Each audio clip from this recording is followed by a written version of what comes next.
Welcome back, 6:08 the time. There are several so-called haunted locations in southeastern Wisconsin. One of those being Brumder Mansion, right here in Milwaukee. To get into the Halloween spirit, Andy Brovelli and I wanted to find out for ourselves if the mansion really is haunted. The owners let us stay overnight and investigate the mysteries behind these walls. Welcome to Brumder Mansion. As you navigate the menagerie that is Brumder Mansion, it's hard not to feel the building's rich and infamous history. With such a storied past, it's no surprise that Brumder Mansion has a history of the paranormal. According to its current owners, Tom and Julie Carr, many of the rooms within these walls have had their share of odd occurrences over the years. Is there some lady in a Victorian dress that keeps walking down and up? Some guests or will be here. They'll hear organ music. Tom's wife, Julie, has also had her fair share of experiences at the mansion as well. I had hung up my belt in the George closet, you know. And So my room, the room I'm your room, yeah. So I went in there to get my belt, and it was gone. And I couldn't figure out where to go. Where's my missing belt? And then a couple hours later, I came back, and there it was. Sometimes spirits visit here, and if they don't want you in here, it gets really cold in here.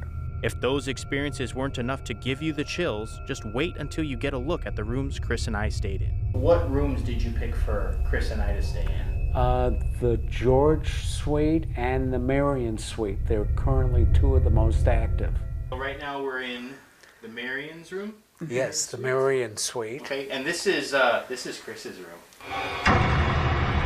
And the second that I stepped into this room, almost an uneasy feeling. This came, nobody was standing over here.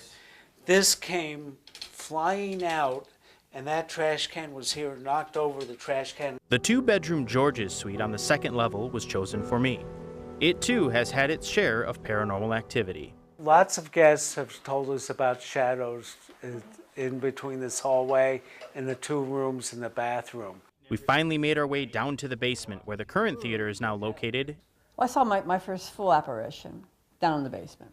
This 6 foot, has a hat on, fedora. We had a shadow move across the wall for the Edgar Allan Poe show, and then we had a voice come from over behind the bar, clear as day.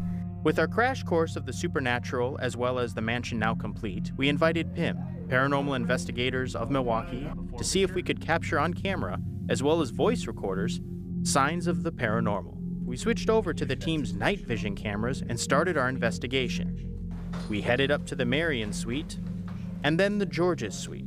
Eventually, we ended our investigation in the mansion's basement. Chris and I both tested spots where previous groups had paranormal experiences. Did someone get shocked on the chair that Andy's sitting on right now? Do you feel static in here? I feel that constantly, like right on top of my head. It felt like things were picking up for us when we heard two thumps. Was that you that made those two thumps?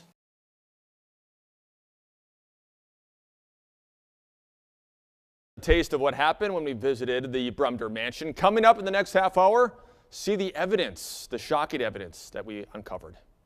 Looking forward to that, Chris. Who made those stumps? I know, that's what I've been waiting for a week. I'm going to find out. All right. Find out about the thumbs. The worst